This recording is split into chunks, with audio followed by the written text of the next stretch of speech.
Why you should buy the Star Wars Battlefront Classic Collection. One thing that struck me over the last week or so is that obviously there's a lot of us who grew up playing these games and are excited for them to come back with some additional DLC content, 64-player multiplayer, updated graphics and things like that.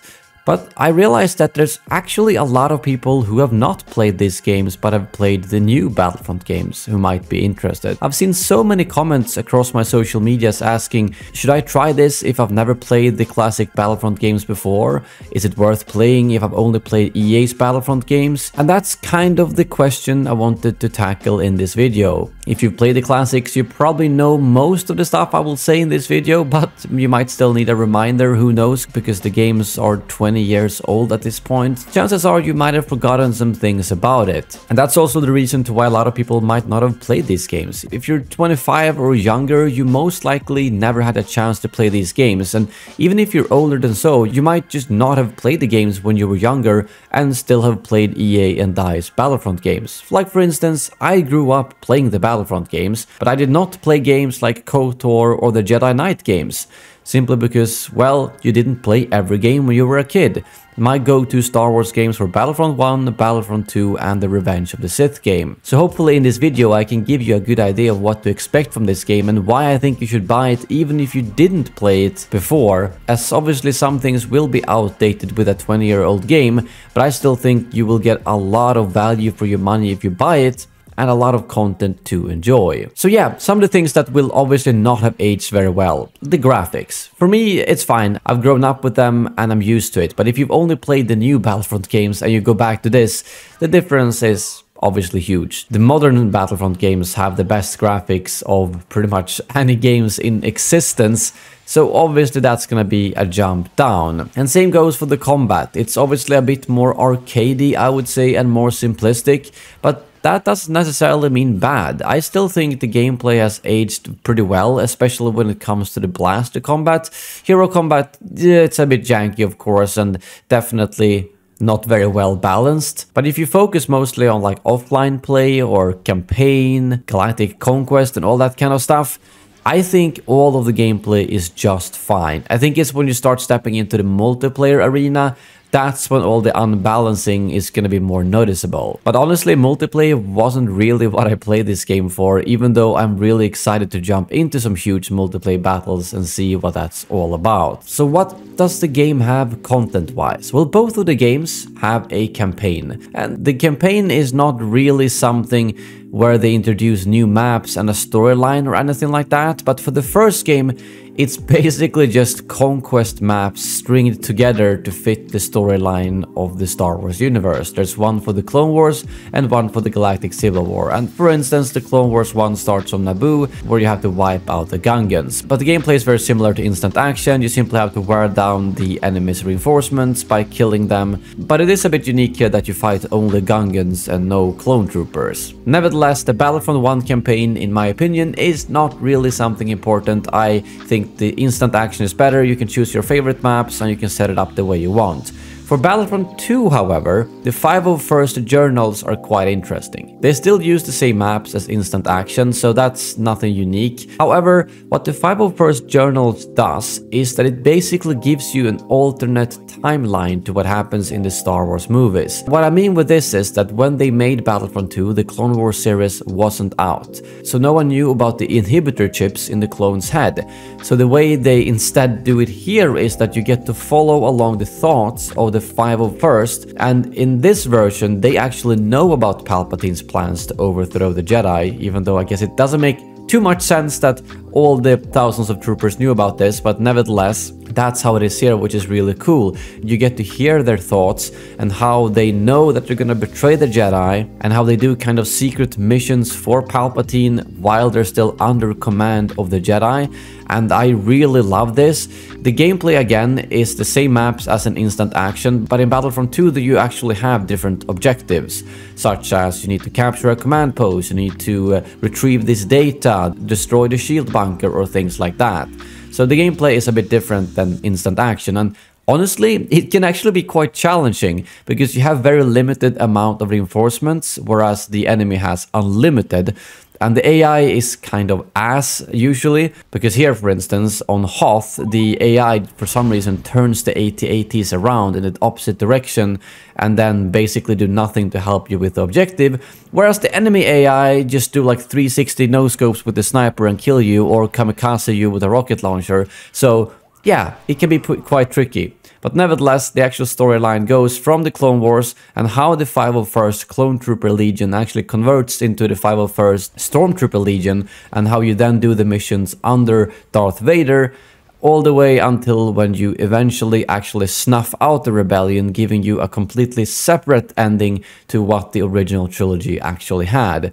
So this one I highly recommend, even though the maps are pretty much the same. You get to do ground battles, you get to do space battles, Clone Wars, and the Galactic Civil War. And there are actually a bunch of unique space maps that are exclusive to the single player campaign and also Galactic Conquest, which I will get to later. So campaign wise, stick to Battlefront 2's 501st journals. That is really where the good stuff is at. And here's one of my favorite clips from the campaign, just to give you an idea of what you can look forward to.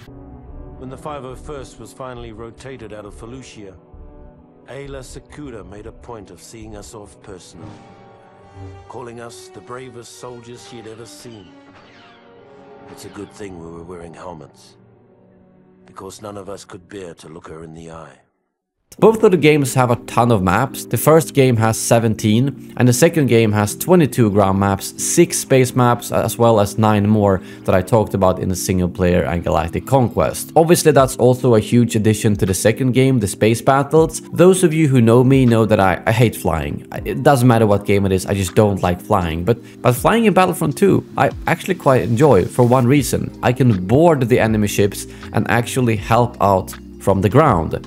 As you can see up on the top right corner, there's a bunch of things you need to destroy in the enemy ship. Engines, shield, auto turret systems and all that kind of stuff. You can destroy it from the outside with ships, and every time you destroy something like that, you get points for your team, which fills up to the goal. Same thing as killing enemies.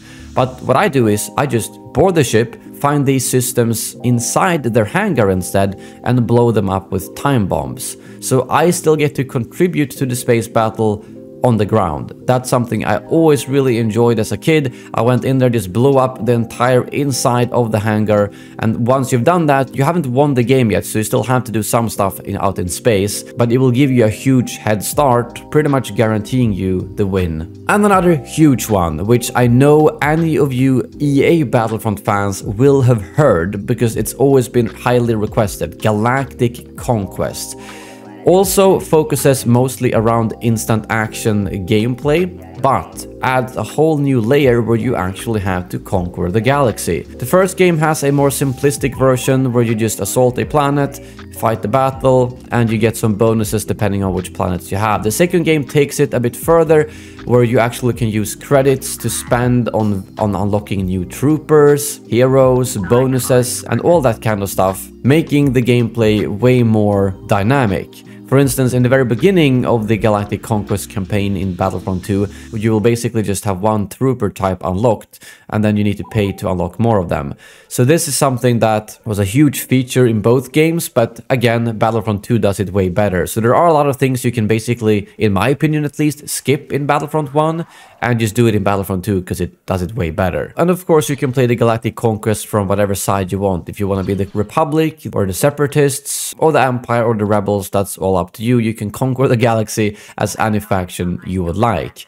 And on top of this, you will of course have all the normal modes in instant action. Instant action is basically where you kind of set up your own playlist. Choose the maps you want, choose the era, and choose the game mode. And then you make your own little playlist that you play.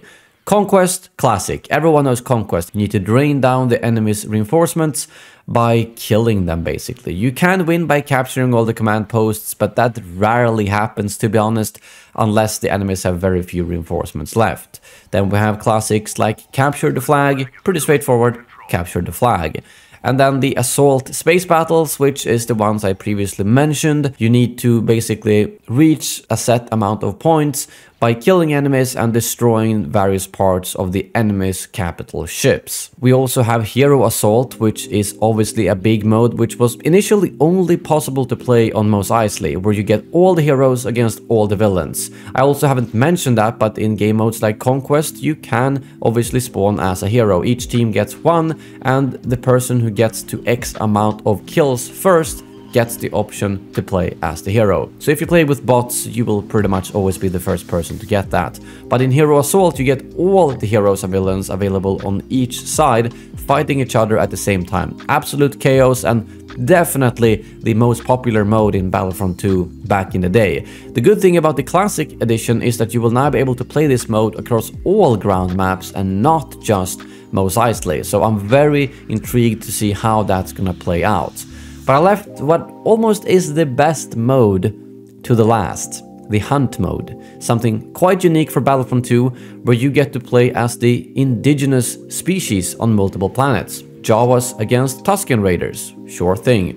Wampas versus Rebels, that's also a thing. And of course, you can play as Ewoks. So this is basically what the Ewok Hunt mode in EA's Battlefront 2 took inspiration from, just that in this game there's way more versions of it you can play with various species and lineups, and it really changes the gameplay quite significantly compared to just using the normal troopers. So it's yet another thing to add a lot of variety to the game, which is something I think is really fun. This is really the main content that I've talked about so far, which is actually quite a lot. And all the instant action stuff you can then also play online. Currently, the servers on Battlefront 2 on PC are quite dead. I checked today and there's like one person on each server. But once this re-release happens, I think the servers are gonna be flooded again across all platforms. Probably especially on the consoles, considering that it hasn't been available there for many years. And of course, one of the foundations of the game was split screen co-op, playing with friends locally.